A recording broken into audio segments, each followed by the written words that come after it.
It's a hot stove first. We're running a tweet from Villanova Law. Yes, this from X, Twitter, whatever you want to call it. Last week, the sports law negotiation team won the 17th annual Tulane Law International Baseball Arbitration Competition.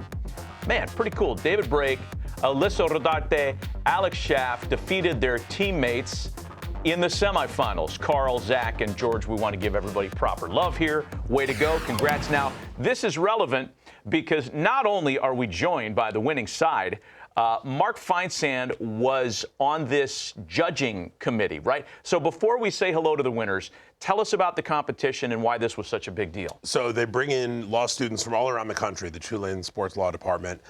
40 law schools sent teams to this event. They all do 3 hearings on the first day, get it down to 8 teams. Then the Friday, there's quarterfinals, semifinals, and finals. And the teams are told to prepare, and our guests can help us with this.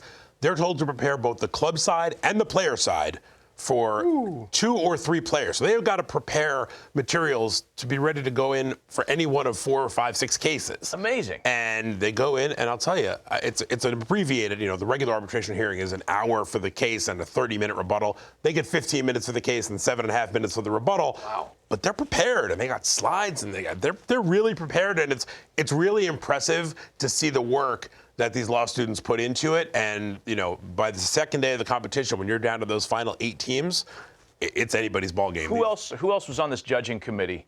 So there's a bunch of people from both MLB, some MLB people, some club people, assistant GM from the Tigers, Sam Henson was in there, some agents, some union folks, Greg Dreyfus. I left out one former competitor in this, who was a judge this year, was Alex Ott from the Wasserman Agency. Okay. And when I rattled off some former competitors last week who had been in it, I got a little heat for leaving Alex. We got you, Alex. Not by Alex, but by some of Alex's. Okay, well, let's bring in the winning side. Alex, David, and Alyssa, congratulations on winning this very prestigious competition. I guess, Alex, I'll start with you. What was in your mind, the best argument you prepared with which player, and was it representing the player or the team? Thanks for having us on, first of all, guys. We really appreciate it. So Adolis Garcia was actually the case that we had to prepare a player and a team side argument for. And that's the one case that we kind of all worked together on, just to make sure that we hit every possible argument in favor and against us. We worked the hardest on that one, I think, for sure. And I'd say I personally did the player side argument, so I'll shout out myself and say that was my favorite, but the team side argument that David did was just as good. So, Alyssa, I want to ask you, when y'all are having these cases or running these cases, are you visualizing a player sitting right there in the arbitration room with you, understanding that if you're representing the team, this guy still has to play for you after this case is done? Of course, it's something that we consider, and even though we come in essentially with presentations made, we have to imagine that the player is there. We have to show them respect like you would in a normal hearing, and it's something that we put into both the scripts that we try to put together and just overall performance that we try to give, because it has to be respectful even if you're on the team side. Guys, obviously, I didn't judge you until the finals, and it was a very impressive case you guys put on.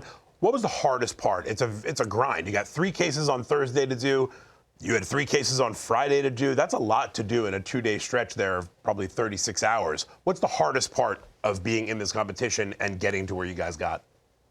It's definitely preparing the rebuttals, especially on day 2. Once you get in those playoff rounds, I think our semifinal round, we had like half an hour to prepare, which was crazy enough. And then we're going against our own classmates from Villanova.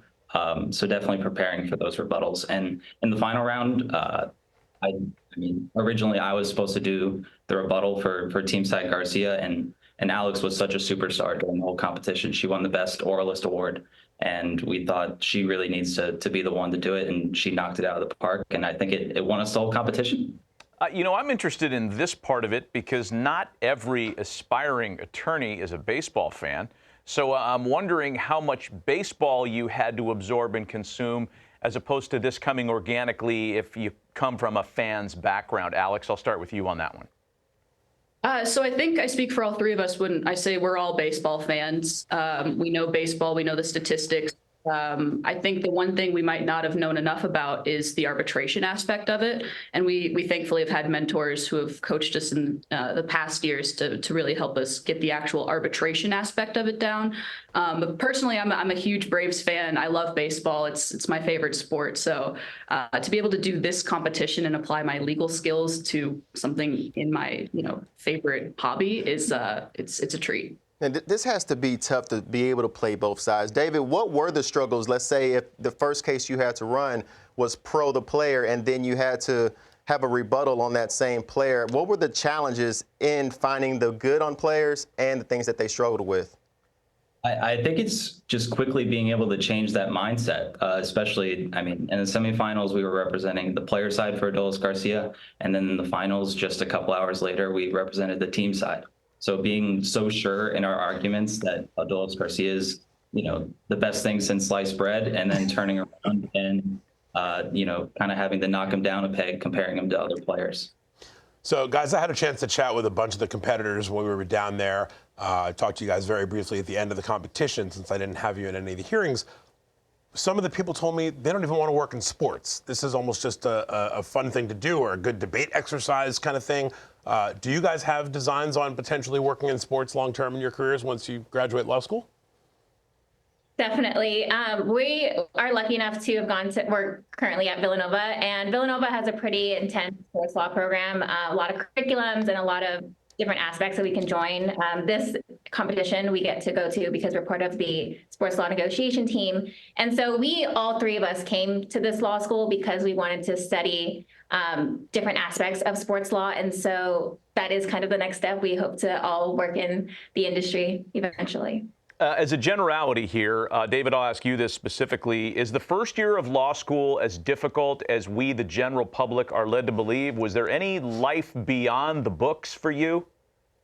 No. I may not be able to speak for Alyssa and Alex because they're incredibly smart. But for me, the transition to law school was it was intense. I wouldn't want to do it again.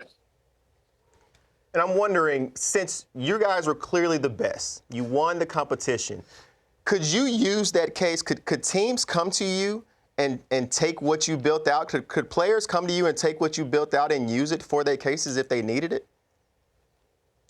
I'm sure they could. I think we got a lot of positive feedback from judges who, argue these cases in real life. And they say, like, these slides that you guys created are, some of the best we've ever seen. And I particularly like that you did this particular thing.